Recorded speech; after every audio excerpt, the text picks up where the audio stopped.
Trump প্রশাসন ইউএসএআইডির তহবিল ও এর বিশ্বব্যাপী ছড়ানো ত্রাণ কর্মসূচি কাটছাঁট শুরু করার পর বিশ্বব্যাপী অতিরিক্ত 1,40,00,000-এরও বেশি মানুষ মৃত্যু ঝুঁকিতে পড়তে পারে বলে এক গবেষণা বলছে। ফাঁস হওয়া ওই ফোন কলকে ঘিরে প্রধানমন্ত্রীর পদ থেকে পদত্যাগ করার পর্বত সম চাপে ছিলেন পায়েতং তার্ন। ফোনে সীমান্ত বিরোধ নিয়ে হুন সেনের সঙ্গে পায়েতং তার্নের কথা হয়েছিল।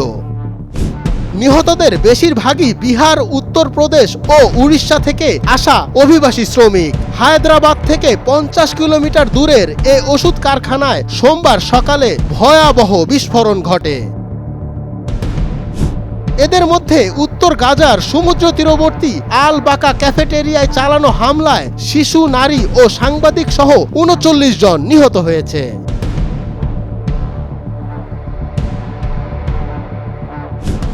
ফ্রান্সের মূল ভূখণ্ডের 96টি অঞ্চলের 84টিতে বর্তমানে তাপপ্রবাহের দ্বিতীয় সর্বোচ্চ সতর্কতা জারি করা হয়েছে।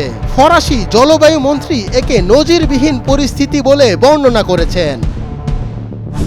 বিশ্ব যখন একের পর এক সংঘাত, ভূ রাজনৈতিক বিভাজন এবং বহুপাক্ষিক প্রতিষ্ঠানের কার্যকারিতা নিয়ে সংশয়ে ভুগছে, ঠিক সেই সময়েই জাতিসংঘ নিরাপত্তা পরিষদের সভাপতিত্ব গ্রহণ করল পাকিস্তান। ইউক্রেনে ন্যাটো সামরিক সহায়তার অন্যতম গুরুত্বপূর্ণ পরিবহন কেন্দ্র রেজেসো ইয়াসেনকা বিমানবন্দর রক্ষায় নরওয়ে, পোল্যান্ডে যুদ্ধবিমান মোতায়েন করবে। গত কয়েক সপ্তাহ ধরে রাশিয়া ইউক্রেনীয় শহরগুলোতে আক্রমণ বাড়িয়েছে। ইসরায়েলে ছোড়া প্রজেক্টাইল ধ্বংস করেছে ইরান। দেশটির সেনাবাহিনী আকাশ প্রতিরক্ষার মাধ্যমে এসবের মোকাবিলা করছে। এসব অভিযানের ভিডিও প্রকাশ করা হয়েছে। শ্রমিক সংকট মোকাবেলায় নতুন করে 5 lakh work permit visa issue করবে ইটালি। সোমবার দেশটির মন্ত্রিসভায় এক বিবৃতিতে এ তথ্য জানানো হয়েছে।